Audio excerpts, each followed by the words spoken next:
सबको यथा योग्य नमन। मैं आत्म परिचय 461 भाग लेकर आपके सम्मुख उपस्थित हुआ हूं।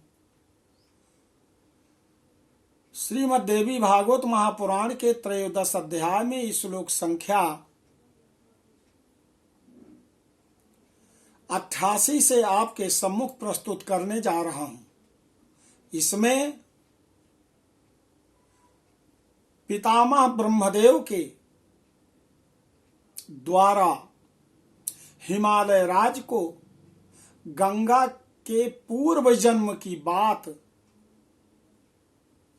कहे जाने पर हिमालय राज बहुत दुखी होते हैं।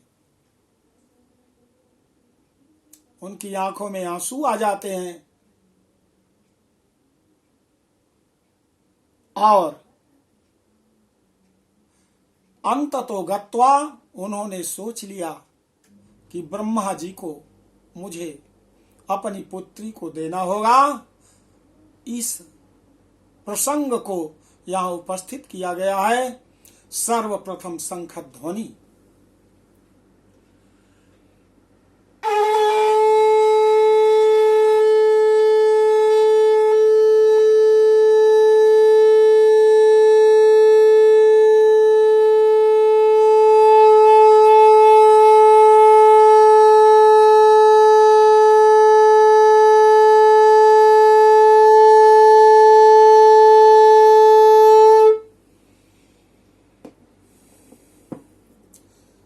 ब्रह्मोवाच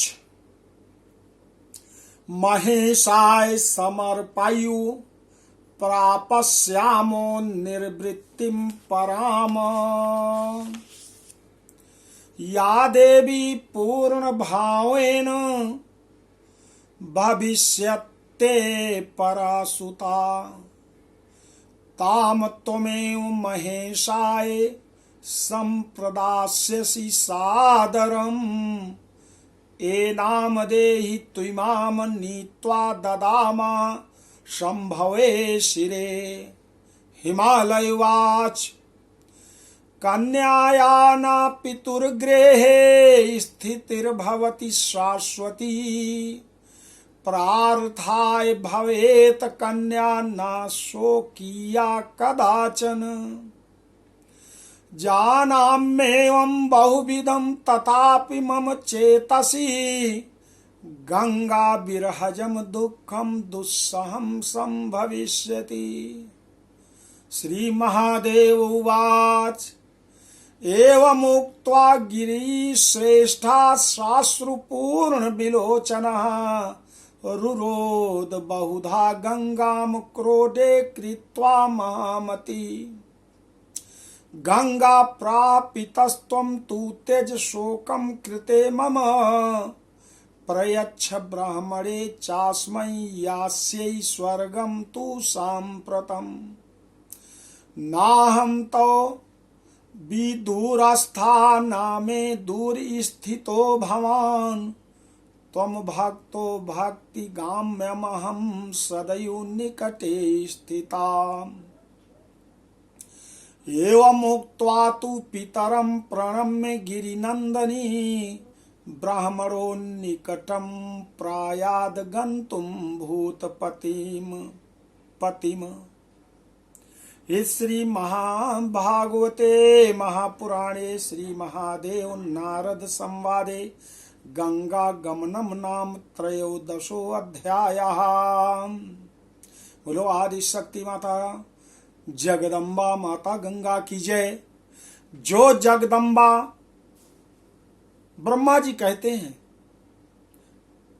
हे हिमालय राज, जो जगदम्बा अपने पूर्णांश से आपकी दूसरी पुत्री के रूप में अवतरित होंगी, उन्हें आप स्वयं ही परमेश्वर सदाशिव को सादर समर्पित करना। गिरे हे हिमालय राज, इस कन्या को हमें दे दीजिए, शोक ना कीजिए, हम इसे ले जाकर भगवान शंभु को समर्पित कर देंगे। हिमालय राज बोले, कन्या अपने पिता के घर में हमेशा के लिए तो नहीं रहती, वह तो दूसरे को देने के लिए ही होती है, वह कभी अपनी नहीं होती।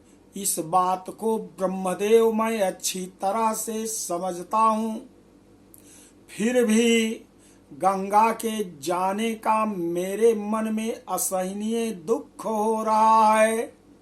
श्री महादेव जी बोले, ऐसा कहकर महामति गिरिराज हिमालय को बहुत दुख होता है और गंगा को गोद में बिठाकर अश्रु भरे नेत्रों से बहुविध रुदन करने लगे। तब गंगा जी कहती हैं कि हे मेरे प्रिय पिताजी, आप मेरे लिए दुखी ना हो, मुझे ब्रह्मा जी को देने की कृपा करें। अब मैं स्वर्ग को प्रस्थान करूंगी। मैं आपसे दूर नहीं हूँ और ना आप ही मुझसे दूर हैं। आप भक्त हैं और मैं भक्ति से प्राप्य हूँ, अतः आप मुझे सदा अपने निकट ही पाएंगे। पिता से ऐसा कहकर तथा उन्हें प्रणाम करके गिरिसुता गंगा भूपति सदाशिव को पति रूप में प्राप्त करने के लिए ब्रह्मा जी के पास चली जाती हैं। अब ब्रह्मा जी के साथ ब्रह्मलोक में, स्वर्गलोक में पहुंच गईं। इस प्रकार श्री महाभागवत महापुराण के अंतर्गत श्री महादेव नारद संवाद में गंगा गमन नामक 13वां अध्याय पूर्ण हुआ। बोलो आदि शक्ति माता गंगा की जय।